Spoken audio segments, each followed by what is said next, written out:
Muito bem, vamos para a nossa quarta parte aqui da temática origens e raízes da extrema-direita.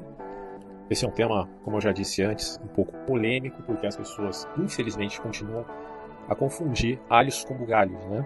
Esses dias eu estava zapeando ali o Twitter e vi uma postagem de um camarada dizendo que Russell Kirk acaba se encontrando com a extrema-direita na medida em que ele apele ao horizonte de uma suposta ordem transcendental, né? Daqui a pouco a gente vai trabalhar esses assuntos aí, mas só deixando claro que eu acho também problemático a gente colocar muitos rótulos, né? Quando se estuda, principalmente no campo filosófico, que é um pouco mais teórico, é meio complicado você se prender muito a um rótulo, né? Tipo, ou eu sou conservador, ou eu sou liberal, ou eu sou socialista, ou eu sou individualista, sabe? Parece que essas coisas acabam meio que te atrapalhando, não necessariamente a você mesmo refletir o caso, não necessariamente se prendendo a uma visão de mundo rígida, né? Mas na visão de outros que te contemplam, né, na sua busca, né, de intelectual em todos os sentidos, eles acabam te taxando, né, de imediato, sem considerar que você tem a sua própria idiosincrasia. Então, assim, o que eu quero dizer é que na medida que eu me coloque ou como liberal ou como conservador, não implica em que eu deixei de ter a capacidade de refletir as coisas, né? Por isso que o primeiro vídeo já que eu postei sobre esse assunto é apelo a um conservadorismo reflexivo, apelo ao conservadorismo não engessado, que não esteja imbricado necessariamente com ideologias extremistas. Tá? Existe toda uma polêmica, inclusive, se conservadorismo é ou não uma ideologia. O Russell Kirk dirá que não. Tá? Justamente porque ele está apelando a uma visão do senso, do bom senso. Tá? É claro que esse bom senso aí, ele está, pelo menos para mim, né, do ponto de vista reflexivo, está num campo pré-teórico. E não necessariamente numa abordagem nua e crua absolutista, ao ponto de que toda a humanidade deve se sujeitar à minha prescrição ética, estética, etc. e tal. Muito pelo contrário, há uma multiplicidade de coisas na estética. Claro que na questão do valor, ele se vincula a um monte de coisas. Aos usos e costumes, né, relativos à cultura, à tradição, que não necessariamente são bons no sentido de inerrância, de inefabilidade. Ele está vinculado também ao aspecto da força moral, que é pontual, como eu já abordei antes também, que já tem uma camada aí muito mais protetora em vista de dar fundamento a ela mesma, que é o que basicamente eu defendo. Então,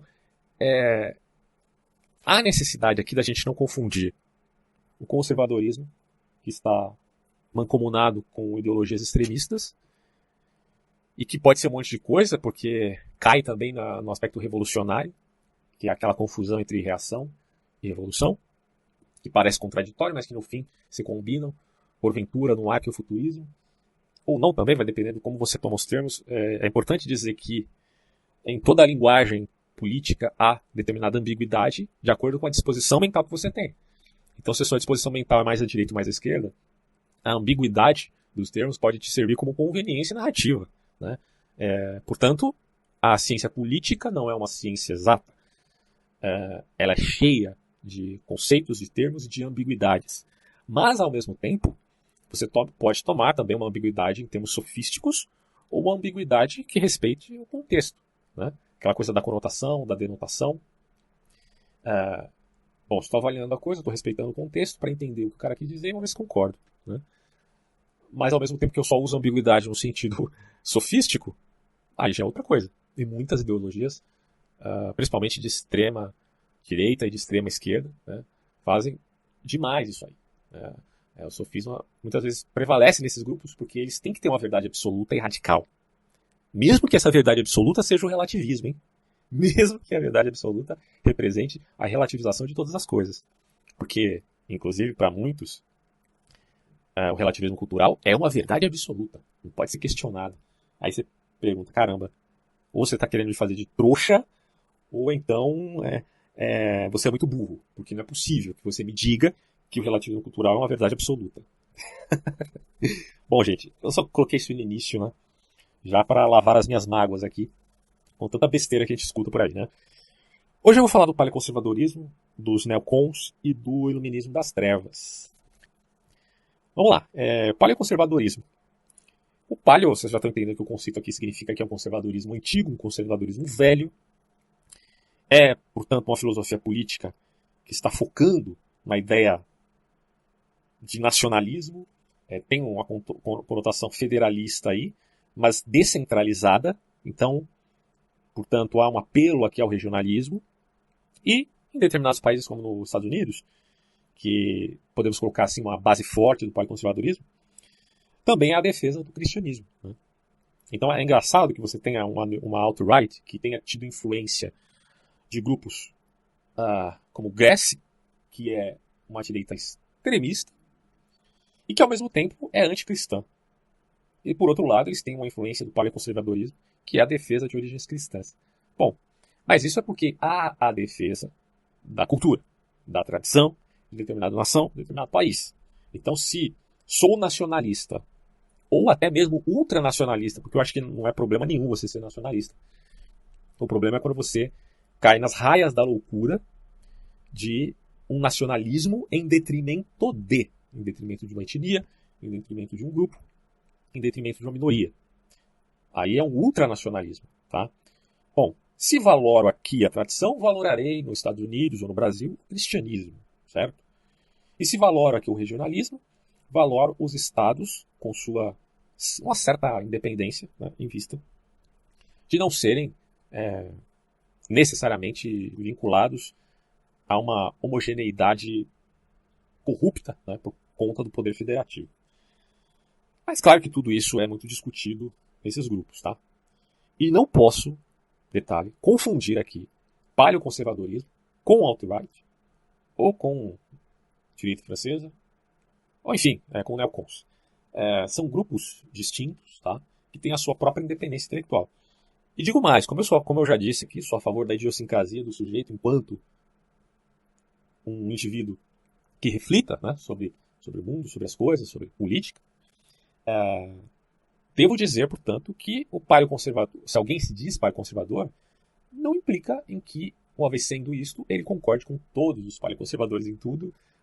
Havendo essa liberdade, haverá também rupturas, tá? A liberdade idiosincrática, ela existe e sempre existirá em grupos que não são extremistas. Não sei se vocês já perceberam esse dado fundamental aí da natureza humana. Quando você é muito extremista, você tem muitas certezas. Ao ponto de absolutizar tudo. Como eu disse, absolutizar inclusive o relativismo. E nesse momento você não se abre a ter um processo reflexivo, gradual, como uma semente que é plantada, vai crescendo como árvore, né? É engraçado que essa organicidade do lado bom acaba sendo rechaçada por um discurso de organicidade corporal que, no fundo, é puramente mecânico, né? No discurso é orgânico, mas no fundamento é usado o braço da carne, né, como diz a linguagem bíblica, no sentido em que o cara force a barra para aquilo acontecer do jeito dele, do jeito que a ideologia extremista dele diz. Se a minha ideologia é extremista, portanto, eu não tenho condições de ter muita liberdade idiosincrática, mas eu acabo meio que engessado por aquilo, né? Todos os meus ossos estão quebrados porque dependo do engessamento ideológico. Mas quando eu estou totalmente engessado, fica meio difícil de andar, né? Correr, então, nem se fala. Mas quando você não tem esse extremismo, esse radicalismo, aí você tem essa liberdade idiosincrática. É claro que isso pode te levar a bons caminhos e também a maus caminhos, né? Mas aí vai depender daquilo que você quer preservar na sua mente. Eu costumo sempre olhar o conservadorismo no seu lado positivo, né? No sentido em que ele diga que a sua mente ela é como uma terra que você pode plantar um jardim ou deixar crescer abrolhos e espinheiros. Isso vai depender de você também, né? Então tem essa relação idiosincrática. É mais ou menos aquela coisa da relação subjetiva, intersubjetiva e objetiva. O conservador não nega nenhuma dessas três dimensões, se a gente quiser colocar dessa maneira. E também ele não acha que necessariamente o subjetivo é sempre algo que não toca o objetivo, né? Ou que o intersubjetivo também não possa tocar o objetivo. Então esses pontos são, meu Deus, fundamentais, né? Para você admitir ou não essas premissas, né? Porque o conservadorismo, queira ou não, ele trabalha com determinadas premissas autoevidentes. Basicamente isso é conservadorismo. É trabalhar com premissas autoevidentes que a gente pode colocar no campo, inclusive pré-teórico, para a partir disso você começar a ter uma base e, digamos assim, um fundamento, né? Tanto para o conhecimento teórico como para a vida prática. Isso é muito importante. Então o conservadorismo, ele tem a influência de Aristóteles? Tem. Ele tem a influência de Edmund Burke? Tem. Ele tem a influência de Russell Kirk? Tem. Mais recentemente de Roger Scruton, né, que morreu aí acho que há um ano atrás mais ou menos. Também a gente pode colocar. Porque, assim, esses pensadores, o que você precisa entender é que eles não são canônicos no sentido de que são inspirados por Deus e que aí haja a necessidade de você aderir milimetricamente a cada vírgula que eles escrevem. Não é isso que o conservadorismo deve significar. Não é esse dogmatismo atroz que cai numa noção absolutista que nega, né, as experiências de indivíduos que viveram em outros contextos, mas que tiveram também riquezas muito importantes. Né? Quando a gente começar a falar aqui, por exemplo, de cultura, poxa, como é possível que um Edmund Burke da vida negue valor estético e qualitativo em culturas como a chinesa, como na Índia, né, na África? Todos esses povos, eles têm um elemento estético e um elemento ético que são muito importantes, né? E que não há necessidade de você negar isso por você ter uma mente exclusivista em termos, por exemplo, né, religiosos. Edmund Burke era cristão protestante. E não é por isso que ele negue o valor tradicional de um determinado povo. Porque se você chegar lá nesse povo e dizer, olha, a gente aqui quer que vocês todos virem cristãos, eu sou missionário, quero que você vire cristão, e você tem que abandonar tudo que é relativo à sua cultura, inclusive nos aspectos estéticos e nos aspectos éticos, né? Em vista de que esta ética tenha um embasamento minimamente humanitário, né, digamos assim. Porque é óbvio que um missionário que se preze vendo uma tradição que implique, por exemplo, como acontece em algumas tribos indígenas da Amazônia, onde a criança nasce com uma determinada doença, às vezes hermafroditismo, ou sei lá, com alguma debilidade física ou deformidade, e o cara vai lá e enterra, né, o pai enterra a criança viva. Bom, é inadmissível que, mesmo diante do respeito que você tenha à estética / ética de uma determinada cultura, você vá acreditar que isto, enfim, como um crime deva ser respeitado. Você pode dizer, não é crime no sentido positivo, já que eles que é uma tribo indígena que tem as suas próprias leis. Mas você tem que admitir, como eu já coloquei aqui, um senso intrínseco no ser humano de certo e errado. Tá? Um bom missionário que se pese, evidentemente, vai admitir isso. Ok? Bom, então você tem que balancear essas coisas, né? E repensar o caso de uma maneira reflexiva / idiosincrática. Ponto.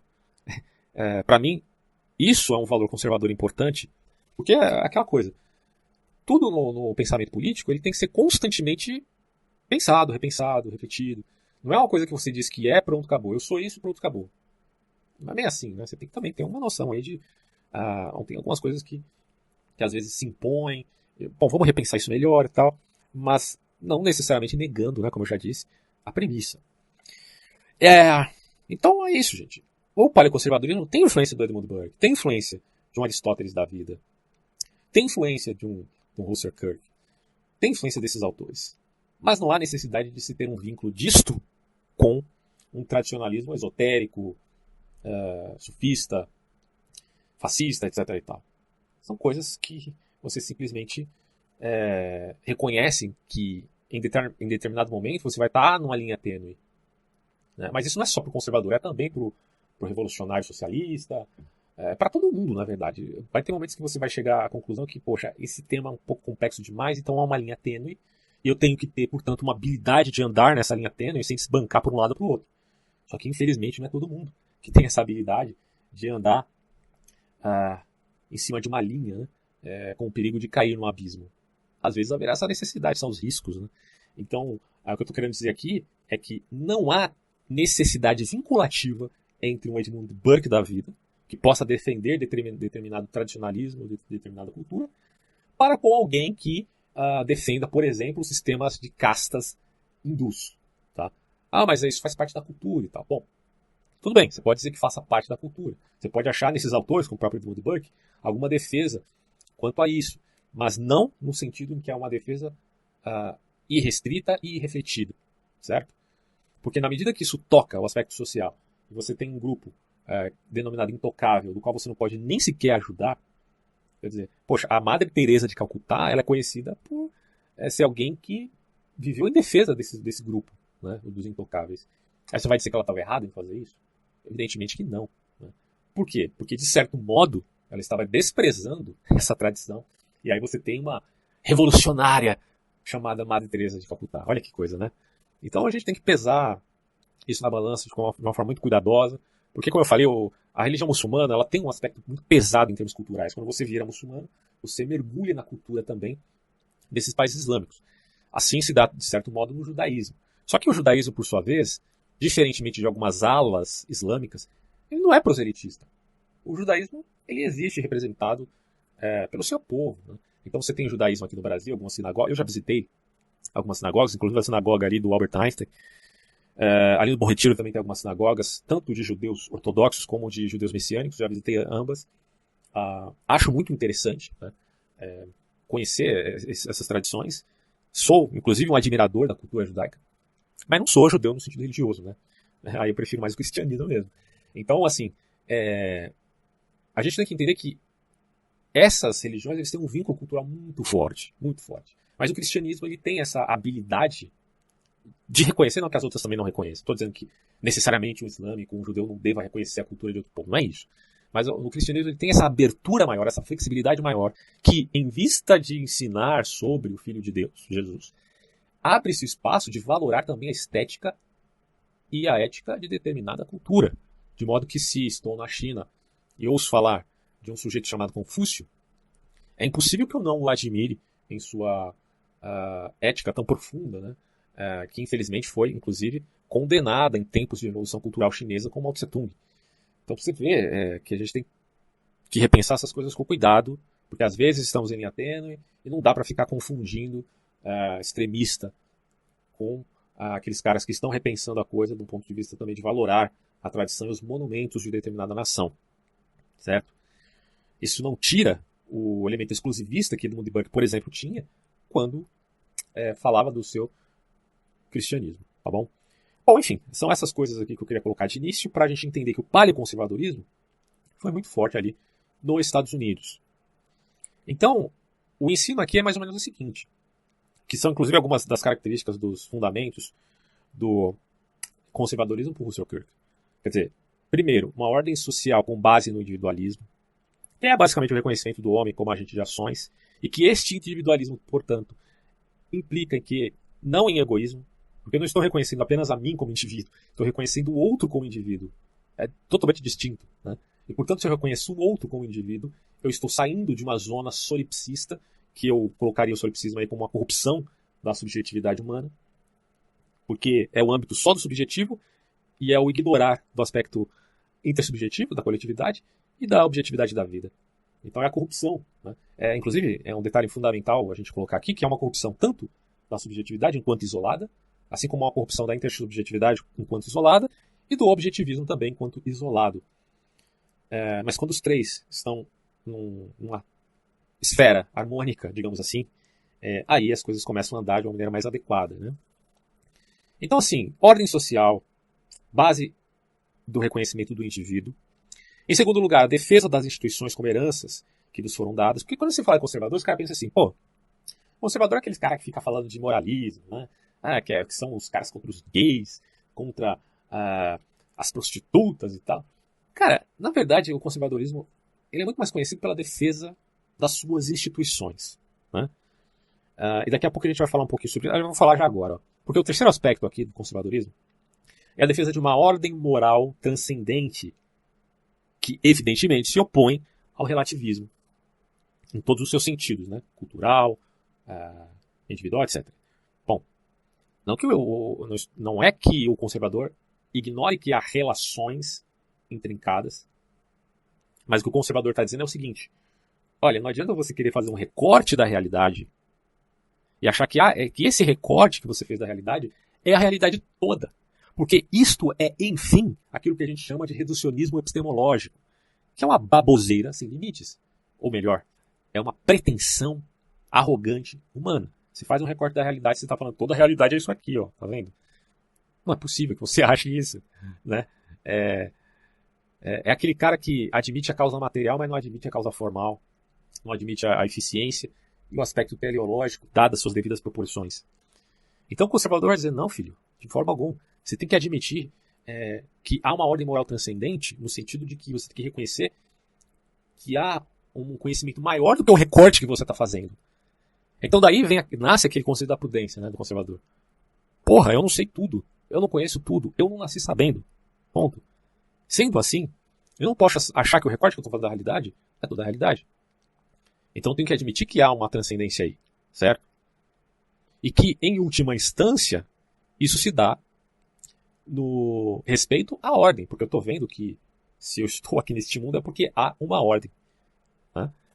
Seja ela do próprio universo em si, porque todo mundo sabe que existe uma ordem fina no universo. Quem não sabe disso ainda não se situou melhor, né, no campo propriamente da ciência da física. Existe um ajuste fino no universo, né? Senão ninguém estaria aqui no planeta Terra. E existe um ajuste fino também, né, no sistema solar, inclusive na distância da Terra para com o Sol, né? Bom, mas aqui o campo não é você restringir essa ordem apenas a um elemento puramente físico-naturalista. Mas é dizer, olha, existe uma ordem, essa ordem, no sentido amplo, que é a visão humana, ela também é muito ampla, tá? E isso desemboca na defesa das instituições. As instituições, elas existem não porque são uma arbitrariedade humana, mas porque são consequências das relações humanas. Pelo fato de nós termos relações uns com os outros, há necessidade de ter instituições para a regulamentação de tudo isso. E isso implica ordem. Então, quando se fala de ordem transcendente, você está dizendo, em última instância, que o transcendente aqui é a ordem mesma, né? O universo subsiste porque há ordem. Ponto, né? Não importa de onde você está derivando essa ordem, ela existe. E a gente se baseia nela em vista de manter a sociedade também viva, né? Ou você espera que uma sociedade, seja ela qual for, resista a um mundo caótico? Ela não vai resistir de modo algum. Então, se há caos nas instituições do ponto de vista social-político, se há caos nas relações entre os grupos, seja no âmbito privado, seja no âmbito público, como é que você espera que essa sociedade subsista, né? Então, temos que admitir o fundamento. O fundamento é, pois existe ordem. Então o cara vem me falar no Twitter, né? Russell Kirk está agora, na verdade, tem um vínculo com a extrema-direita. Como se dizer ordem moral transcendente implicasse em desrespeito às individualidades, né? Ou à idiosincrasia do sujeito. Não, uma coisa não tem nada a ver com a outra. Porque quando eu falo de individualismo, repito, estou falando não só de mim, estou falando do outro indivíduo, que tem uma idiosincrasia particular, uma experiência de vida particular, uma perspectiva toda particular, que não necessariamente é uma mentira. Eu não posso dizer que aquele sujeito que está lá é meu vizinho, não conheço direito, mas que ele todo é um pedaço de mentira. Porque é basicamente isso que o absolutismo faz. Repito, mesmo aquele que diz que tudo é relativo. Ele está dizendo que o outro é um pedaço de mentira. Eu não posso acreditar num troço desse, pelo amor de Deus. Por isso que eu não acho, por exemplo, que o Olavo de Carvalho é um pedaço de mentira, como muita gente coloca. E nem acho que ele é também o supra-sumo da verdade, né? Eu simplesmente estou dizendo, olha, concordo com algumas coisas, discordo de outras, reconheço exageros aqui, acho que ele está errado em apoiar o governo Bolsonaro, né? Acho que ele se posicionou errado no que se refere, por exemplo, à pandemia. Mas são questões que você está analisando caso a caso. Você não está dizendo que o sujeito é um pedaço de mentira e nem de que ele é o supra-sumo da verdade. Assim como ele ou qualquer outro, né? Mesmo que ele seja de esquerda, enfim. Agora, existem excessos, né? Como eu falo, quando a gente fala de excessos, é já daquilo que está descrito na história. Por exemplo, você vai falar do Hitler, né? Bom, o Hitler realmente representa um pedaço de sofisma, né? Porque a história dele já está dada, descrita. Tudo bem, não posso dizer que ele estava errado em tudo, né? Se ele dissesse, por exemplo, que o mais um é 2, eu por acaso iria dizer que é mentira. Não. Mas no aspecto essencial, aí ele errou profundamente, né? Porque isso desemboca simplesmente no reconhecimento que eu tenho para com as vítimas do nazismo. Para mim, o que importa em primeira instância quando se fala de nazismo é quem são as vítimas. Por que elas foram vitimadas? Foi por isso, isso, isso. Então eu condeno o nazismo. Simples assim. Mas você é um bosta. Quem é você para condenar o nazismo? Quem sou eu? Eu sou um ser humano que, enfim, tem um senso do certo e errado. Tá? Assim como todo mundo tem, porque todo mundo faz esse apelo de força moral. Inclusive, olha só, os relativistas. Que coisa, né? Que coisa incrível isso. Bom, então, outro aspecto aqui do conservadorismo, ou paleoconservadorismo, são as relações coletivas, pautadas na arte da prudência. A arte da prudência é um elemento fundamental para o conservador, porque para este tal, mudanças são bem-vindas, sim. Quem diz que conservador é contra a mudança não entendeu o que é conservadorismo. Ele é a favor da mudança, desde que não sejam abruptas e arbitrárias. Tá? Então, até aqui, o paleoconservadorismo tem muitos elementos que a gente pode corroborar. E aí, tem um outro elemento que também é fundamental, é que este conservadorismo aprecia o Estado de Direito na garantia, veja só, de liberdade individual. Então, o conservadorismo ou paraconservadorismo, como queira, ele não está pegando, aí depende também de indivíduo para indivíduo, vai ter alguns caras que vão ser mais radicais, né? Mas em suma, né, o caldo mais importante que você pode achar aqui do aspecto pré-teórico do conservadorismo não é a pregação de um Estado policial teocrático. Muito pelo contrário, é o Estado, olha só, é o Estado de Direito que, em via das instituições, deseja ou procura dar garantia à liberdade individual. Então não é um Estado policial que vai perseguir gays, negros. Não é isso, nunca foi e nunca será. E quem diz o contrário não entendeu esse elemento pré-teórico do conservadorismo. Por isso que há esse vínculo, eu vou tentar explicar isso ao final, né? Liberalismo, conservadorismo. Eu sei que tem muito conservador que é antiliberal, não necessariamente um extremista da Nouvelle Droite, né, como eu coloquei antes, que eles são antiliberais de fato, mas existem outros mais a menos que também são antiliberais em todos os sentidos, mas é que eu vou tentar abordar melhor o meu ponto de vista nesse sentido, tá? Até porque o Edmund Burke era um pensador de um partido liberal, né? E isso é muito curioso. Mas enfim, uma das características é o Estado de Direito na garantia da liberdade individual, ponto. Olha só, o conservador está querendo defender os direitos de todas as pessoas, inclusive das minorias, certo? Bom, alguns críticos reconhecendo a sensatez da postura do conservadorismo, que os caras falam, eu sou crítico do conservador, mas o que os caras estão falando aqui faz muito sentido, pelo amor de Deus, né? Aí eles vão dizer, olha, faz sentido o que vocês estão falando. Inclusive eu lembro que lá na faculdade, quando eu ainda fazia, né, faculdade, eu estava conversando com um rapaz lá sobre esses princípios conservadores, e ele é totalmente de esquerdão, socialista e tal. Ele ouviu aquilo e falou, cara, não tem como discordar desses princípios, velho, tem muito sentido isso aí. E aí que a gente fala, né? Que, de fato, o conservadorismo pode despencar, digamos assim, né, numa ideologia ruim, num extremismo. Mas você não pode dizer que seus princípios não façam sentido, muito pelo contrário. Eles o fazem, inclusive, até pro cara que se diz socialista. Né? Alguém poderá discordar, evidentemente. Bom, então tá aí. Né?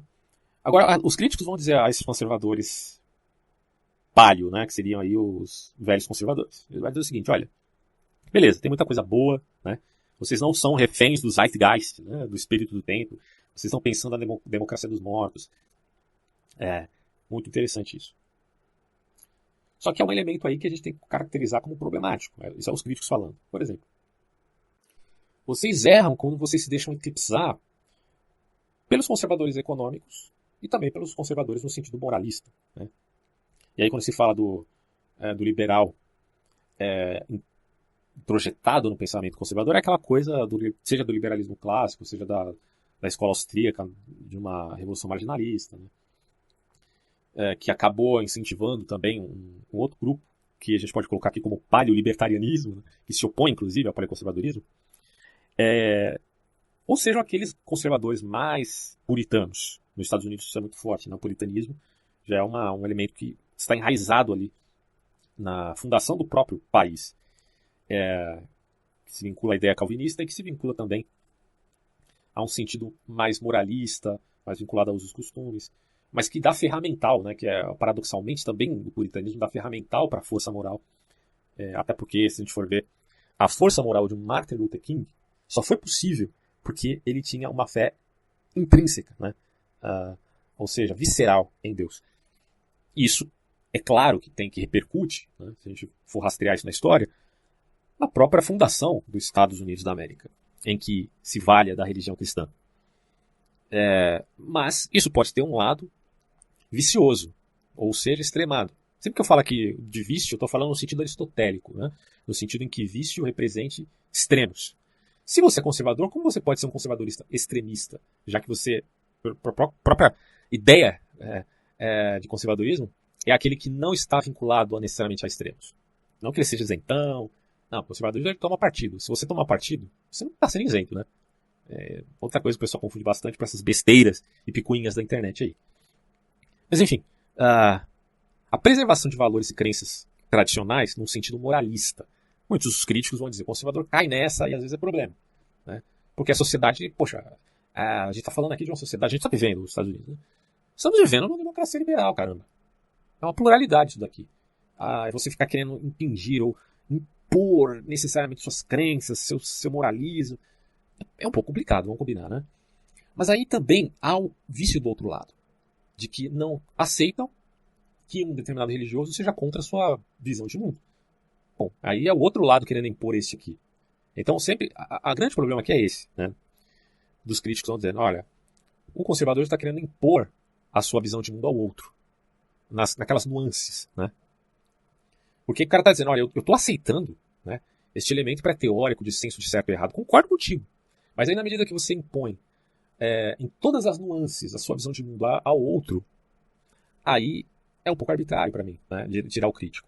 Do mesmo modo, o conservador vai dizer, mas também é arbitrário que você imponha a sua visão de mundo para mim, que, em outros termos, recai, né, naquele exagero dialético num relativismo atroz. Então, pesar isso na balança a gente está caindo de novo naquela famosa linha tênue que eu abordei agora. Como, enfim, andar numa corda bamba? Você acha que andar em corda bamba é fácil? Não. O que eu tenho que fazer? Treinar. Refletir. Nesse caso é reflexão, não é um treino físico. Ver as nuances. Para não cair nesses extremos. E de bom grado, ficar uma forma mais adequada em sentido relacional. Você ficar julgando Deus e o mundo e mandando todo mundo para o inferno pode ser um vício conservador religioso muito errado, muito errado. E criticar isso não é também falho por parte dos opositores. Porque realmente a gente está vivendo numa pluralidade. A imanência, dirá o conservador, não é o paraíso. Não foi e nunca será. Na verdade, a gente pode colocar o Éden, né? Criado por Deus aí no sentido burkiano, como a questão de que o pecado original, que é muito importante para o pensamento conservador, e é fantástico do ponto de vista filosófico você ter esse conceito de pecado original. Não estou dizendo que você deva negar isso no sentido teológico, não, hein? Pelo amor de Deus. Mas no sentido filosófico isso é muito enriquecedor, né? Porque deixa mais ou menos registrado na nossa mente o que representa essa natureza humana agora. A natureza humana ela tem um senso de certo e errado, mas também ela tem o conhecimento do bem e do mal. Né? Então não é estranho que, embora você tenha o senso de certo e errado, você venha se deparar com a tribo indígena canibal. Né? Porque, enfim, é oriundo dessa temática, do ponto de vista filosófico e teológico também, da queda do homem. Né? Cara, isso é muito, muito enriquecedor, né? Do ponto de vista de uma avaliação da natureza humana.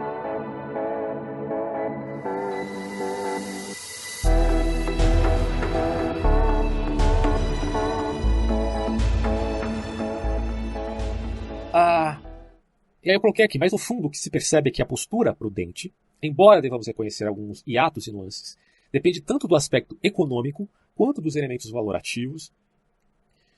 E o problema é quando há radicalismos e arbitrariedades de ambos os lados. Né? Porque uma coisa é a força moral, outra coisa é o moralismo de usos e costumes desmotivado, aquele moralismo desmotivado.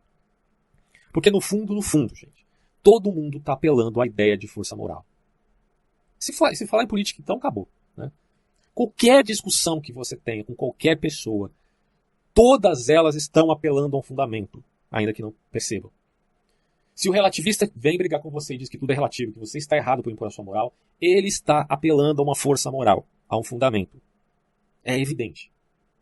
Qualquer um, mesmo o ateu, o budista, o católico, o protestante, qualquer um de qualquer linha religiosa, política, partidária, ideológica, apelarão à ideia de força moral. Certo? E alguém dirá, tudo isso então incide em ideologia. Não. Não é isso que o conservadorismo ensina, não é isso que eu estou dizendo. Como se houvesse... Porque quando você diz que tudo isso incide em teologia, você está caindo na falácia da equipolência. Como se todas as narrativas fossem equipolentes. São falácia, tá? Se você não percebeu. Inclusive a falácia do ceticismo pirrônico, né? Eu já abordei o ceticismo pirrônico num vídeo que tenho aí no canal do YouTube.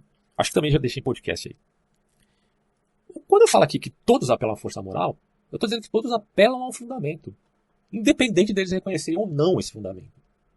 Esse é basicamente a retórica, não, né? O argumento que o C.S. Lewis coloca como objetivo em via do próprio conceito de moral, certo?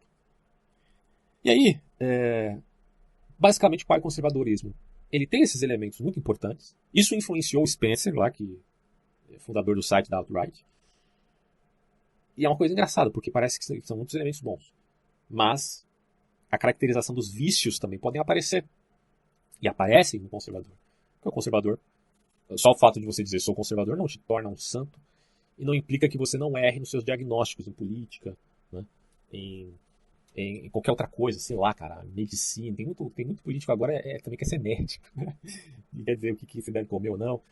Essas coisas a gente tem que entender que se é para ser prudente, então a gente tem que avaliar o caso. Pronto, acabou. Se você abandona esse princípio conservador em vez de um conservador ideológico, então você deixou a própria essência desse elemento. E aí eu não sei o que você é, na verdade. Agora, na prática, o que foi o conservadorismo na prática? Será que foi? Bom, na teoria está muito bonito, né? Apesar das críticas, mas na prática. A gente vai ver que o paleoconservadorismo ele seguiu até certo ponto os passos de uma direita ainda mais antiga, proeminente lá nos anos de 1910 e 1950. Os paleoconservadores, só para você ver aí no elemento político, eles foram contra o New Deal. Para quem não sabe, o New Deal é aquele acordo que o Roosevelt desenvolveu. Roosevelt, que é um presidente democrata nos Estados Unidos, em via da crise de 29, o Roosevelt, pautado na ideia do Keynes, de um Estado forte e interventor na economia, acabou criando o acordo do New Deal, certo? E isso foi muito polêmico, né, para grupos conservadores que criticaram esse posicionamento. Se você pega paleolibertarianistas como Rothbard, como Leo Rockwell, e, enfim, vários autores, eles também vão ser contra o New Deal, mas ao mesmo tempo eles são oposição dos paleoconservadores. É uma confusão dos diabos. Isso aqui, como eu falei, a confusão de línguas existe na pós-modernidade. O que não implica em que o mundo foi criado para a língua, porque o contrário é que é verdadeiro. A linguagem é que foi criada para o mundo, né? Mas ainda assim, por conta dessa torre de Babel em frangalhos, você tem uma pluralidade de linguagens que geram certa confusão. E aí a necessidade de todo um esforço para você avaliar isso com cuidado, né? Os paleoconservadores, e aí eu não vou entrar no debate aqui sobre a crise de 29, a repercussão Hayek versus Keynes. Isso aí, cara, é um problema que gera discussão de horas a fio. Então não dá pra gente falar dessa temática agora, mas enfim. O Russell acabou adotando a ideia do Keynes. Agora, assim, tendo, portanto, os paleoconservadores ser contra o New Deal, isso colocou uma postura bem clara, né, para eles em vista do que representaria o liberalismo. Só que, ao mesmo tempo, há uma dinâmica de pensamento tão interessante nos conservadores que eles também se colocaram contra o populismo de direita. Então, como é que você pode chegar e dizer que, só porque você critica o populismo, por exemplo, do Bolsonaro aqui no Brasil, agora você faça parte de uma nova esquerda, de uma new left? Olha o nível da besteira que algumas pessoas dizem. Porque não é possível que, só porque eu sou contra o populismo, que já é característica do paleoconservadorismo, eu agora seja vinculado à new left, que representa, enfim, uma contracultura, né? Que é o oposto desse paleoconservadorismo. Mas aí eu também, já repito aqui, não estou me colocando como paleoconservador, mas essas vinculações do passado para com o nosso tempo presente são importantes de se fazer. Você não pode dizer que alguém que se coloca contra o populismo de direita necessariamente é de esquerda. Isso é muita tolice. Vamos dizer outra coisa. Populismo, gente, ele combina retórica conservadora com temas populistas em apelo ao povo comum. Tá? Isso não passa de uma estratégia. E, enquanto estratégia, pode ser adotado tanto pela esquerda quanto pela direita. Ou vocês acham que Hugo Chávez e Nicolás Maduro não são populistas? Ora, não só são, quanto eles também apelam ao bolivarianismo. Bolívar representa um elemento defensável no que se refere à tradição da Venezuela. Ou não. Né? Bom, continuando aqui. A gente tem que considerar também a diferença entre neocons e paleoconservadores, né? Porque o próprio nome já diz, neocons são os neoconservadores, são os novos conservadores. Os paleoconservadores são os velhos conservadores, então basicamente há uma distinção aqui entre os dois que acabou eclodindo na guerra do Vietnã, porque o neocon era intervencionista, pelo menos nesse caso, e o paleoconservador era isolacionista. Então, enquanto o neocon dizia, olha, somos a favor da guerra, né, do Vietnã para evitar que o comunismo se alastre pelo mundo. A gente vai salvar o povo do Vietnã. Mas, enquanto isso, o isolacionismo para o conservador diz o seguinte, olha, não, porque em política externa, os melhores interesses que nós temos que ter são os interesses da nossa nação, e não de nações outras, que têm a sua própria responsabilidade. A política externa do paleoconservador é a seguinte, vamos manter distância. Ou seja, vamos evitar conflitos, porque isso gera perigos indesejáveis para a nossa nação. Se você pensar que, por exemplo, o Brasil tem essa característica, ainda que não seja paleoconservador, mas tem essa característica de não se meter, em termos de política externa, com problemas de outros países. Tá? Ou de não ficar tomando posição muito rígida. Embora, é claro que o Brasil tem uma tendência ou outra, esse governo é de esquerda. Você tem lá o PT querendo dialogar com Ahmadinejad, que é o Irã, né? Era o cara lá do Irã, não é mais. Ou dialogar, sei lá, mano, com Hamas. Isso tinha muito, claro, né, no aspecto dialogal do Partido dos Trabalhadores, quando era na era Lula-Dilma. Agora, nos tempos Bolsonaro, a coisa mudou, né? Agora a gente tem uma prioridade, o governo em si deu a prioridade de ser mais vinculado aos Estados Unidos. Tá? Mas infelizmente não deixou de ter aquele extremismo que já existia antes, de modo avesso. Mas agora é um extremismo de direita que aparece de maneira palpável, evidente, em grupos radicais norte-americanos. Quando você vê alt-right com a bandeira nazista, não é possível que você não ache que isso é esquisito, no mínimo. Não é possível. Né? Pô, peraí. Se tem um cara que se diz que é da alt-right, um australiano lá, que foi numa mesquita e matou um monte de gente que estava rezando. Ah, mas estava rezando lá. Tá, e daí? Estavam praticando um ato piedoso. Né? E você vai lá e tem um cara que vai lá que se diz, né, da supremacia branca, alguém diz, não, mas não é da alt-right, mas tá fazendo o símbolo da alt-right, né? Com os 3 dedinhos ali. E o cara literalmente chacina todo mundo, a sangue frio, como se fosse nada. Né? Como é que você pode achar que essa extrema-direita não tenha nenhum problema? Como, cara? Pelo amor de Deus, mano. Quer dizer, onde está o senso de certo e errado, em termos de proporções, que você acabou de defender, como um paleoconservador? Estou dizendo para os caras da alt-right. E agora vale tudo.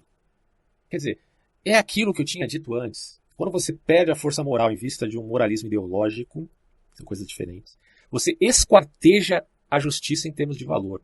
Valor passa a ser uma coisa, a justiça passa a ser outra. Justiça passa a ser um mecanismo frio, ideológico, que não reconhece empatia e afetações. E aí, você vai lá, e em nome da moral, da supremacia branca, você vai lá e mata um monte de muçulmanos. Quando eu venho aqui no meu canal e digo que o que o ISIS faz é abominável, porque o que o ISIS, que é um grupo radical islâmico sunita, faz, é a mesma coisa que este cara que se dizia de extrema-direita fez. As ferramentas foram diferentes, o ISIS usa mais facão. O cara foi lá e usou uma metralhadora, mas é política do extermínio, é terrorismo. Enquanto você achar que o terrorismo é alguma coisa que vale a pena ser utilizada por conveniência em estratégia política, você não pode dizer que é um conservador, porque você está negando os princípios desse tipo de pauta, né? Ou de ideal axiomático de relações políticas. Isso tem que ficar muito claro, cara, porque, pelo amor de Deus, né? E eu não estou falando de moralismo, não estou falando de questões de picuinha, sabe? Que você tem aí, principalmente, acho que os puritanos têm muito problema com a sexualidade, que é uma coisa que sempre está em pauta nessas discussões. Mas o maior problema moral é quando o cara diz que pode matar o outro simplesmente porque ele tem uma ideia suprema que vale mais do que a do outro. Né? Quer dizer, esse é o suprassumo do solipsismo. E isso é a maior imoralidade que existe. Pelo menos do meu ponto de vista outras características vistas na prática a respeito do paleoconservadorismo são as seguintes. Os paleoconservadores geralmente pressionam por restrições à imigração. Então, estou falando aqui na prática, né? Então tem esse elemento, né? Problemas da imigração. Se a coisa da imigração for engessada, aí o paleoconservadorismo vira um vício. Apelam à descentralização da política federalista, então é aquela coisa de, em vista de manter os direitos dos estados, é necessário que você tenha ali uma descentralização do poder federal. Beleza, Estados Unidos é assim desde sempre, né? Inclusive tem gente que diz que temos que rever a Constituição americana depois de Trump. Olha babaquice, cara. Cara, você tem séculos de uma Constituição que permanece de pé. Você diz que só porque houve uma invasão no Capitólio, né, por incentivo ou não, de Trump, toda essa polêmica aí, agora a Constituição americana tem que mudar. Ai, meu Deus. É triste, né, esses extremos, cara. Da esquerda e da direita. Dois extremos. Que se atraem e ambos vão para o inferno. Né? Aí eu sou extremista agora. Alguém dirá, mas extremismo, radicalismo são todos termos ambíguos. Às vezes você vai ter que ser radical. Beleza. Mas eu repito, eu estou falando de um vício, em termos aristotélicos. Então, gente, em síntese, né? O neocon tem uma política intervencionista. O paleoconservador é isolacionista. Claro que eles não se diferenciam só por isso, mas isso é um aspecto que fica bem caracterizado, né? O neocon certamente deve ter aprovado ali a invasão do Iraque, pelo menos em geral, né? Não estou dizendo que todo neocon aprovou, mas em geral, a invasão do Iraque estava certo. Enfim, a invasão no Afeganistão em 2003 também, guerra do Vietnã. Porque há uma política que a gente tem que admitir intervencionista. E, portanto, para se resolver problemas como na Venezuela, cabe a intervenção dos Estados Unidos. Mas como se dará essa intervenção? E para o conservador fica o debate. O que é melhor? Ter uma postura mais isolacionista ou mais intervencionista no que se refere à Venezuela? É uma pergunta, por exemplo, para o governo brasileiro. Bom, isso tudo, de novo, não pode ser tomado de uma forma engessada. O contexto da Venezuela é todo peculiar. Tem, assim, semelhanças gerais com outras ditaduras, mas tudo tem que ser muito bem avaliado. Por isso que eu não estou dando muita opinião sobre se é melhor intervir ou ficar isolado, ou se a gente fizer sanções para a Venezuela, o que é melhor. Realmente, cara, é um aspecto que tem que ser muito bem estudado, com muita calma, para a gente chegar a alguma conclusão. Enquanto eu não fiz isso, então não posso dizer qual que é a melhor ação ali contra o governo Maduro. Mas o que eu posso dizer é que o governo Maduro é um governo ditatorial e, portanto, a meu ver, totalmente homicida, né? Inclusive fiz uma postagem aí no meu Facebook última contra uma fala do Felipe Neto que eu achei bizarra, né? Porque o Biden, presidente dos Estados Unidos, se colocou a favor de Guaidó em detrimento de Nicolás Maduro. Aí o cara vem e me diz, eu faço críticas profundas contra o governo de Nicolás Maduro, mas ser a favor do golpista Guaidó, aí já não dá. Aí você pensa, caramba, mano. Então você realmente acha, você, um youtuber de criança que faz vídeos de entretenimento, você realmente acha que o Guaidó é pior do que o Nicolás Maduro? Você realmente acredita nisso? Aí o que eu posso dizer? O cara confundiu vitimismo com vítimas reais e verdadeiras, pautadas em dados concretos. E isso, para mim, sinceramente, é inadmissível. Não dá, né? Mas aquela coisa, eu não tenho a voz que esse cara tem. Esse cara tem 40 milhões de seguidores, mais do que isso. Aí você fala, mas são tudo criança. Mas criança cresce, né? Não sei se você sabe. E só o fato da criança ter simpatia pelo sujeito já é, de certo modo, uma ancoragem para que possa ter um reflexo de pensamentos parecidos com o dele. Criança cresce, tá? Então, se o Felipe Neto é uma besta quadrada no sentido de avaliação política em geral, ele, do ponto de vista de marketing, realmente tem uma habilidade peculiar aí. Então você já entendeu aqui esse problema, né? O próprio conservadorismo dos Estados Unidos se dividiu entre paleo e neo. Inclusive tem muitos autores que dizem que o Trump, né, era um paleo conservador. O Trump não desistiu, né, da sua carreira política, disse que vai concorrer de novo aí. Vamos ver, né? Eu acho que o Trump se enfraqueceu muito, porque agora ele está sendo meio que rechaçado até pelos republicanos, então não sei, vai ficar difícil para ele, né, cara? Mas enfim. Que ele tinha um quê de populista, eu acho que é inegável, não tem como a gente negar. Acho que a postura dele no Capitólio foi totalmente inadequada. E só uma palhinha aqui sobre os neocons, que eu acho interessante a gente abordar, porque nem tudo é flores nos neoconservadores, e nem tudo é ruim, assim como foi no paleoconservadorismo. Só para vocês terem uma ideia, entre os anos de 1950 e o início da década de 60, o recente, ou recém-nascido, né, estava se desenvolvendo, na verdade, neoconservadorismo, endossava movimentos de direitos civis. Tá? Caso você não saiba, eles eram a favor da integração racial, portanto eles estão se colocando contra a Ku Klux Klan, por exemplo. Eles, inclusive, foram a favor do Martin Luther King na sua busca de direitos civis. E nessa época, muitos defenderam, inclusive, como a gente já viu, ações militares ali no Vietnã em prol das vítimas do próprio país em relação ao seu governo comunista. Cai naquela polêmica que eu acabei de dizer, né, se devia ter intervido ou não, enfim. Mas muitos neoconservadores estavam pensando, poxa, mas e as pessoas que estão sofrendo nas mãos dos comunistas? E a pobreza dilacerante? Então é tudo muito complexo. Né? Um outro ponto que eu acho positivo no neoconservadorismo, pelo menos à época, foi que eles se colocaram como críticos árduos da New Left americana, a nova esquerda. Porque eles viam ali uma clara tendência à contracultura. Aí você vai me dizer que isso era mentira? Que a New Left realmente não tinha essa característica de contracultura? Ora, isso está na raiz das próprias teses da teoria crítica. Tá? Não estou dizendo que a escola de Frankfurt representa a nova esquerda, né? Mas que a nova esquerda bebeu da escola de Frankfurt. Então, sim, tinha essa tendência à contracultura na New Left, além do fato de que esta mesma nova esquerda estava completamente alienada dos anseios da população em geral. Do mesmo modo que acontece no Brasil aqui com o PSOL, PCdoB, que defendem um monte de pauta, né, vinculada aí às prescrições ideológicas, muitas dessas pautas estão completamente alheias à população em geral. Eu não estou dizendo que o governo, o Estado deva se esquecer de minorias. O que eu estou dizendo é que há um problema aí entre o que é uma questão de vitimização que recai num cunho demagógico e o que é um elemento pautado em dados concretos, onde existem vítimas de fato. E há, portanto, a necessidade de uma reforma em determinado aspecto legal. Você vê que como essas coisas são diferentes? Né? Então, se você tem na New Left apenas um apelo demagógico e um vitimismo atroz, você não está fazendo crescer ou, enfim, né, valorando o elemento da democracia, ainda que se diga deliberativa. A deliberação é válido. Porque eu não posso votar no cara e achar que tá bom, acabou a democracia, eu votei nele, ele faz o que ele quiser.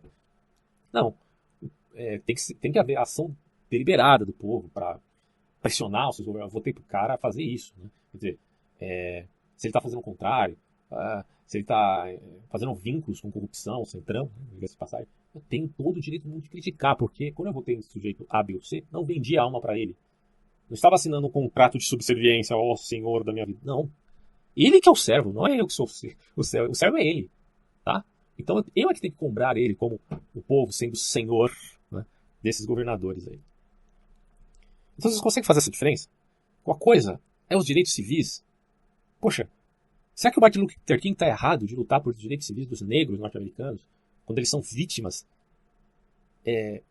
claras e evidentes de racismo?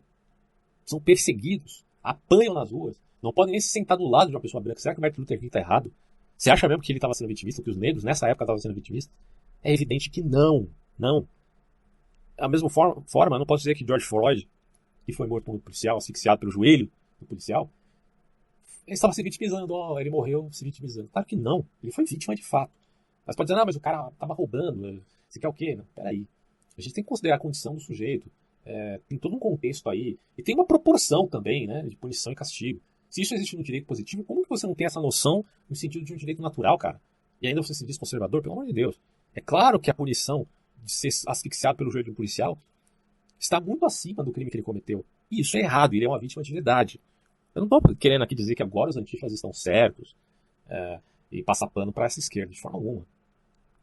Os antifas também foram responsáveis por derrubar monumentos, né? Porque são antitradicionais, revolucionários, todo esse vício extremista de novo, aparecendo agora da esquerda. É claro que eu sou totalmente contra isso, pelo amor de Deus. Eu estou olhando para o George Floyd, eu não estou olhando para aqueles que fizeram a arruaça. Se você não souber fazer diferença dessas coisas, você não presta para refletir o mundo. É simples assim. Né? E para fechar esse vídeo, já está muito longo, vou falar do iluminismo das trevas. Né? É o famoso Dark Enlightenment, ou para outros, né, seria o New Reaction. Aí você pode pensar, mas que diabos é esse iluminismo negro aí, cara?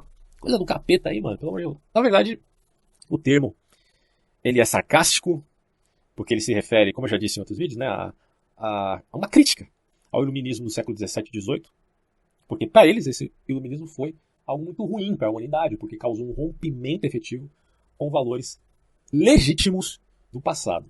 Nisso eles estão errados? Caramba! No meu último vídeo eu vou falar sobre meu vínculo da Torre de Babel com o abuso da razão iluminista, certo? Mas não é que eu estou dizendo que tudo no iluminismo é ruim. Eu já fiz um vídeo aqui no meu canal no YouTube sobre iluminismo. E lá eu já deixei minha posição. Eu acho que o iluminismo, principalmente o iluminismo britânico, tem alguns elementos bons. Né? Eu não posso achar que que a democracia liberal seja algo ruim, né? Não estou dizendo que é perfeita, não estou dizendo que não tenha defeitos, mas me parece que não é algo que você possa dizer é ruim, né, para o mundo, para a humanidade. Senão teria que ser a favor da extrema-direita, que inclusive ataca, né, esta tal democracia liberal. Mas, ao mesmo tempo, o problema efetivo do iluminismo foi o abuso da razão. O abuso da razão é o ídolo paradigmático. Este ídolo paradigmático é o que se coloca no final da torre. Vamos conquistar a natureza e o mundo.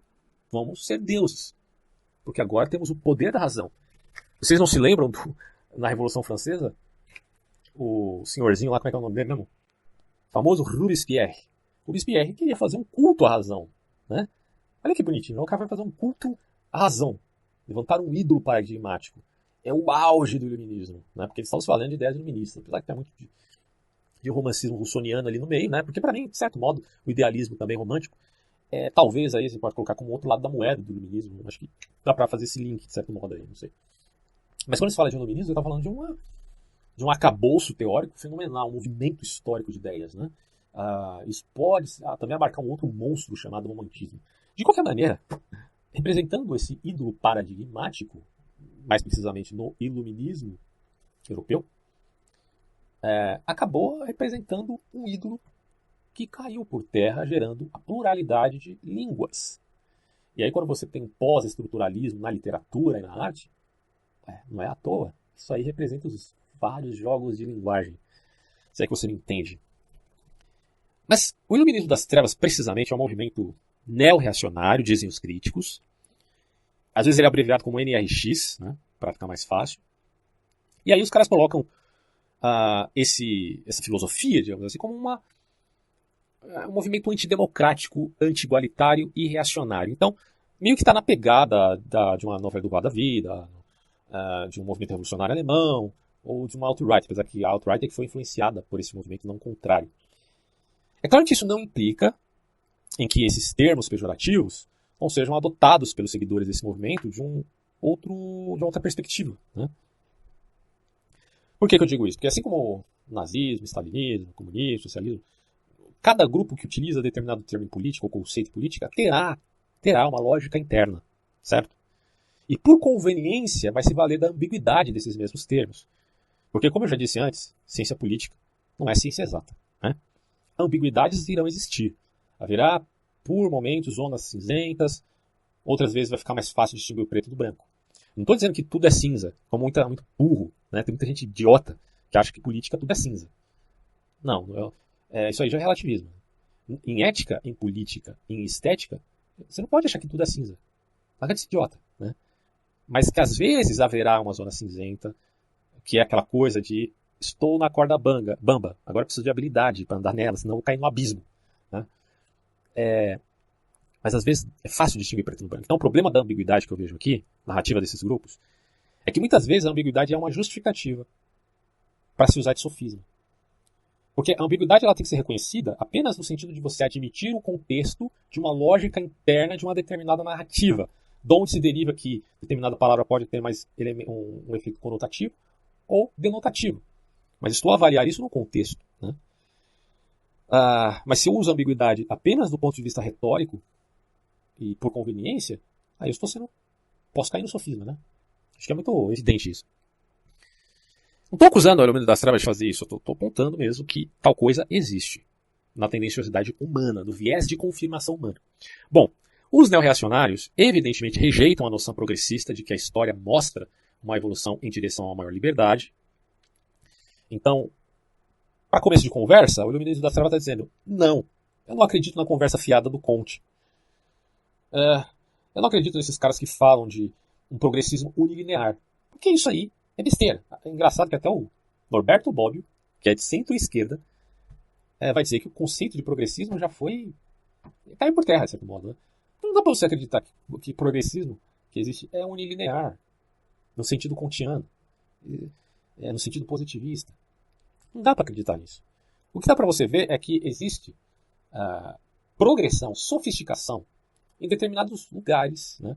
Mas que muitas vezes essa sofisticação se dá pela volta de determinada herança do passado, né?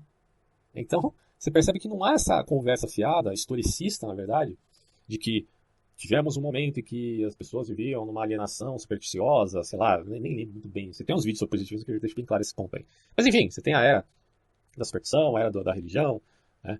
A era da filosofia e, por fim, a era positivista, que é a culminação, né, do domínio do homem sobre a natureza e tudo mais. Bom, isso aí o Iluminismo das Trevas, a meu ver, acertadamente não admite. Não admite.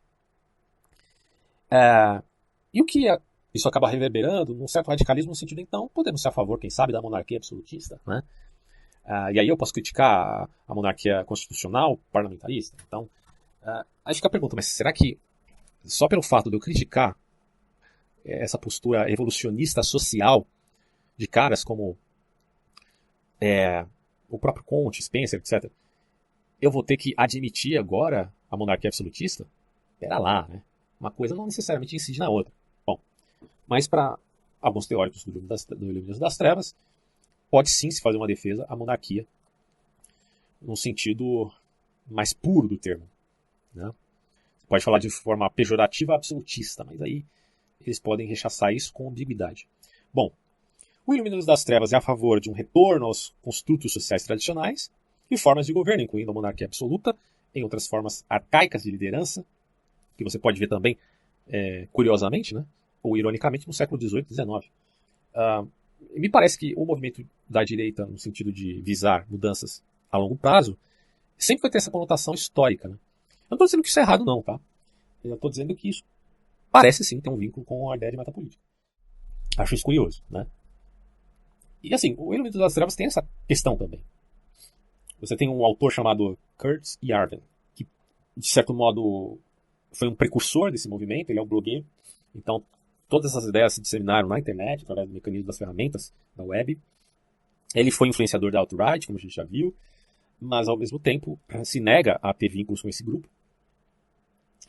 E o pensamento dele foi desenvolvido, sofisticado, por um outro cara que também é importante para esse movimento, que é o Nick Land. Então, você tem aí o Kurt Yarvin, que tem um pseudônimo, né, de Moldbug, e você tem o Nick Land, que já é um filósofo britânico, que acabou por desenvolver ainda mais essas ideias aí. Alguns dirão, aí eu já não me aprofundei no assunto, que o Kurtz e seus companheiros de comunidade seriam teóricos políticos que atuam em vista de seguir as pegadas de Thomas Carlyle e de Julius Evola. Se é verdade isso ou não, ou se a gente pode reduzir apenas esses dois autores, o movimento que tem já certa abrangência, não é um grande movimento, porque, convenhamos, começou no ano 2000. De certo modo, você tem ali, se não a redução a esses dois autores, a influência deles, necessariamente. A filosofia do Iluminismo das Trevas vê uma incompatibilidade entre democracia e liberdade. Tá? Então, falar de democracia liberal, para muitos deles, é besterol, no que se refere a ter liberdade de fato. Eles admitem democracia ao seu bel prazer, né? Ou seja, na sua lógica interna. E a crítica que eles fazem à democracia liberal inclui a ideia de que esta concebe que inábeis e alienados possam tomar partido. E isso, ao ver desses autores, é absurdo. Né? Se o cara é inábil, é alienado em determinado tema, por que ele tem que se envolver nos negócios da política?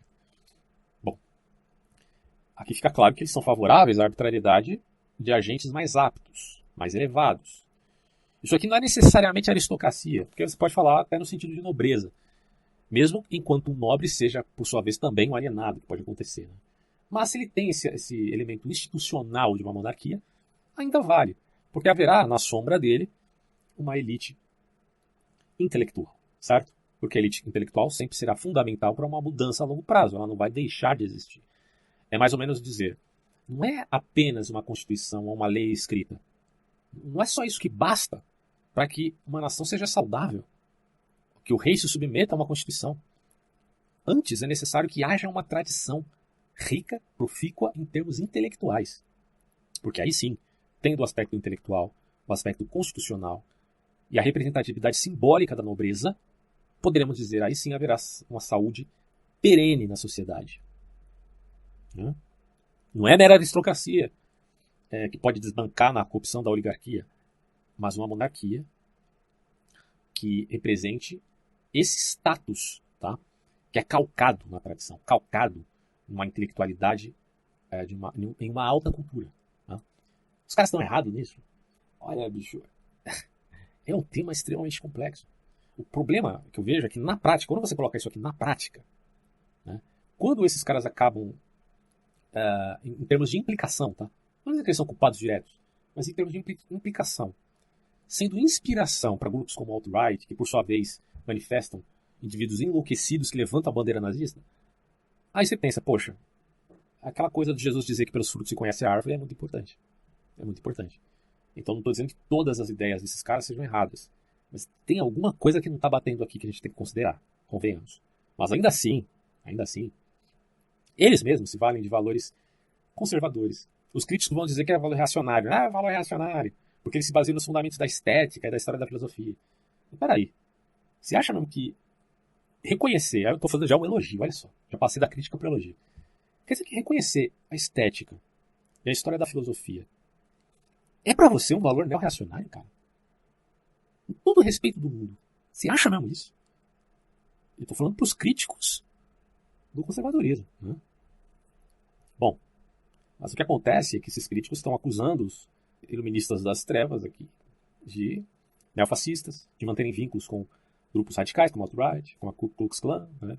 Sei lá se a KKK existe ainda, mas existe enquanto ideologia, existe enquanto uma nuvem fantasmagórica, né, ideológica, ainda existe nesse sentido. Se isto influencia a iluminação das trevas, então é mal. Mas enquanto valor estético, histórico e filosófico, não acho necessariamente ruim. Resta saber até que ponto essa ideia estética, histórica e filosófica foi corrompida. Aí que está o ponto-chave. E para fechar mesmo, um adendo aqui sobre metapolítica. Né? Não sei, não, acho que eu vou deixar isso aqui para outro vídeo. Vou deixar para outro vídeo, já está muito grande aqui, vou deixar para outro vídeo para a gente falar mais sobre metapolítica. Então, finalizo por aqui e até próximos áudios.